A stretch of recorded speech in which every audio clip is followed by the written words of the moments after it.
Hey guys, it's Game Walkthroughs 22, back with the final review for Series 1 of the World of Nintendo figures, and it is Bowser. Supposedly everyone's favorite enemy. Before we take a look at the figure, let's have a quick look at the packaging.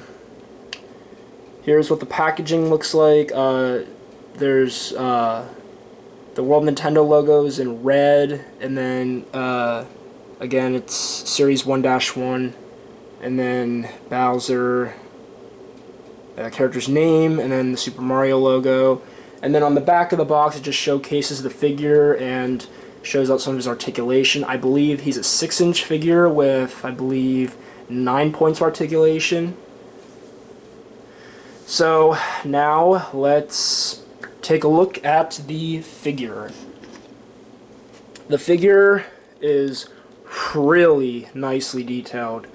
Jakks Pacific nailed the likeness of this character to the current games. He looks amazing. And it's really nice because this is, like Wario, I have to say this is probably the best Bowser action figure we've ever gotten. With articulation, of course. He looks amazing. Again, detail looks spot on, so great job, Jakks Pacific. Just looks amazing. The face is pretty terrifying, just like how Bowser looks in the games. Got the nice red bushy eyebrows, and then his red hair. It's kind of running down his shell. He's got his mouth, his teeth, his tongue, his nose with the little nostrils, his horns, and the black chains with the these like silver spikes on them, and then have his belly. It's like scaly, I guess, and then the back with his big ass green turtle shell on the back. You got the nice spikes sticking out. I mean, this figure just feels really high quality. And then the tail with the 2 spikes on the on top of his tail. It's just, and the yellow paint used for his arms and his legs and his feet, and then the white for his spikes on his feet. Man, he just looks amazing. This figure blew me away when I first saw it. When I first saw it up close, I was like, wow, this is probably, I have to say, this is probably one of the best looking figures in this line.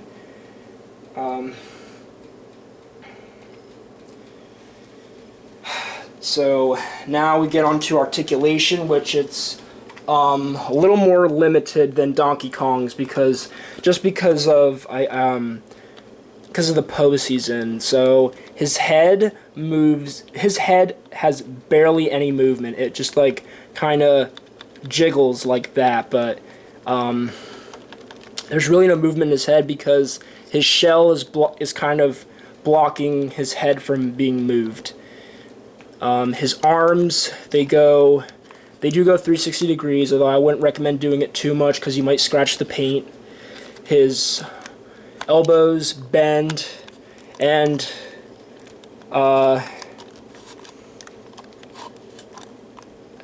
like the other figures, his arms are on a ball joint, but the movement is very limited. And then, just like Donkey Kong, his hands are on this hinge joint, and unlike Donkey Kong, his wrists do not twist, but they do like hinge a little bit.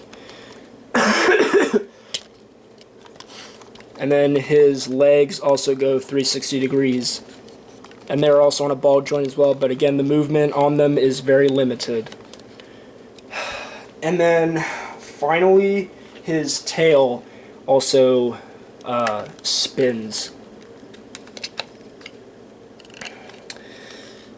So, unlike Donkey Kong, well, Donkey Kong is high quality too, but this Bowser figure, like, oh my god, this Bowser figure is such high quality. I think I'm not sure about this entirely because I do not have all the 6-inch figures that have been released yet, but from what I've seen from the 6-inch figures, I think the 6-inch figures are probably the most high quality of the even the 4-inch figures. It seems like they have a lot of detail, and they just, I don't know. To me, it seems like the more expensive they are, the better the quality is. And I guess that's the case because with those SH Figuarts figures being like 25 to like $40, they have pretty high. They have a lot higher quality and detail on them as well. But Bowser, he is such a high quality figure. I just cannot get over how amazing he looks and how game accurate he looks. I'm just blown away. So, what else can I say about this figure? Let's bring in the World of Nintendo Mario to just do a little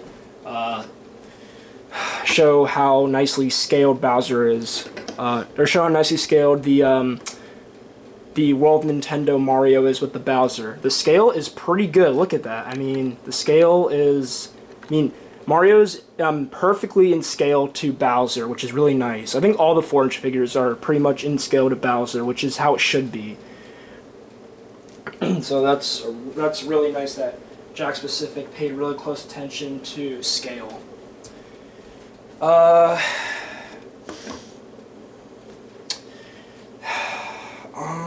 In terms of flaws, his articulation is a little more limited than Donkey Kong's.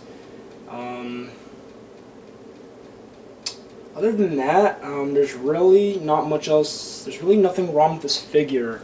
Let me see if mine has any like paint splotches.